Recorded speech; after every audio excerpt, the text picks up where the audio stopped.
സിമൻറ്റും മണലും 2:3 എന്ന അംശബന്ധത്തിൽ അടങ്ങിയിട്ടുള്ള ഒരു മിശ്രിതത്തിൽ സിമൻറ്റിൻ്റെ അളവ് 60 കിലോഗ്രാമാണ് എങ്കിൽ ആകെ മിശ്രിതത്തിൻ്റെ അളവ് എത്ര? സിമൻറ്റും മണലും തമ്മിലുള്ള അംശബന്ധം 2:3 ആണെന്ന് നൽകിയിട്ടുണ്ട്. സിമൻറ്റും മണലും അത് 2:3 എന്ന അംശബന്ധത്തിലാണ് അടങ്ങിയിരിക്കുന്നത്. അപ്പോൾ സിമൻറ്റിൻ്റെ അളവ് നമുക്ക് 2x എന്നും മണലിൻ്റെ അളവ് നമുക്ക് 3x എന്നും എടുക്കാം.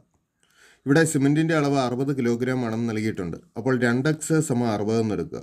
2x = 60 ആണെങ്കിൽ എക്സ് എത്ര വരും? 60/2 = 30 കിലോഗ്രാം എന്ന് വരും. X 30 kilogram. അപ്പോൾ സിമൻറ്റിൻ്റെ അളവ് 2x എന്നും മണലിൻ്റെ അളവ് 3x എന്നുമാണ് എടുത്തത്. അപ്പോൾ ആകെ അളവ് എത്ര വരും? 2x + 3x = 5x എന്ന് കിട്ടും. ഈ 5xൽ എക്സിന് പകരം 30 കിലോഗ്രാം എന്ന് കൊടുക്കുക. അതായത് 5 × 30 എന്ന് വരും. 5 × 30 150. അപ്പോൾ 150 കിലോഗ്രാമാണ് ആകെ മിശ്രിതത്തിൻ്റെ അളവ്. ശരി ഉത്തരം ഓപ്ഷൻ സി.